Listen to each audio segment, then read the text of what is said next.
দীর্ঘদিন পর পূর্ণাঙ্গ সিরিজ খেলতে আবারও ওয়েস্ট ইন্ডিজ সফরে বাংলাদেশ। প্রথম দফায় টেস্ট স্কোয়াডে থাকা সাদমান তাইজুল মমিনুলরা দুবাইয়ের উদ্দেশ্যে দেশ ছেড়েছেন। পরবর্তীতে ওয়েস্ট ইন্ডিজ যাবেন ওয়ানডে ও টি-20 দলের সদস্যরা। ওয়েস্ট ইন্ডিজের কন্ডিশন বরাবরই চ্যালেঞ্জিং। টেস্ট দলের ওপেনার সাদমান ইসলামও সেটা মানছেন, তবে চাপ নিতে চান না। পাশাপাশি সিনিয়র কোচ হিসেবে মোহাম্মদ সালাহউদ্দিনের সংযোজনও বাড়তি সুবিধা হিসেবেই দেখছেন এই ওপেনার। অ্যাডভান্টেজ তো অবশ্যই থাকবে। তো স্যারের সাথে তো সবাই এর আগে কাজ করছে কম বেশি।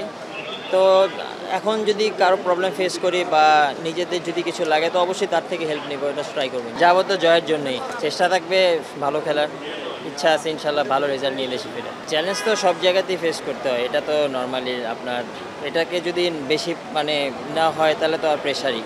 সাদা পোশাকে ওয়েস্ট ইন্ডিজের কন্ডিশনে টাইগারদের পরিসংখ্যান সাদমানদের জন্য কিছুটা অস্বস্তির। 10 টেস্টে 2 জয় আর 1 ড্রয়ের বিপরীতে হার 7 ম্যাচে। অবশ্য ওয়ানডের পরিসংখ্যানে দুদলই সমানে সমান। সর্বমোট 16টি 50 ওভারের ম্যাচে সমান 8টি করে জয় পরাজয়।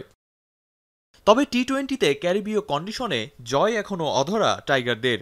6 ম্যাচের 4টিতেই হার আর বাকি 2টি ম্যাচ হয়েছে পরিত্যক্ত। পূর্ণাঙ্গ সিরিজ খেলতে যাওয়া বাংলাদেশ এবার নিশ্চয়ই টেস্ট ও ওয়ানডেতে ভালো করার পাশাপাশি টি-20তেও ভাঙতে চাইবে পরাজয়ের বৃত্ত। আরিফুল ইসলাম সাহাব, এখন, ঢাকা।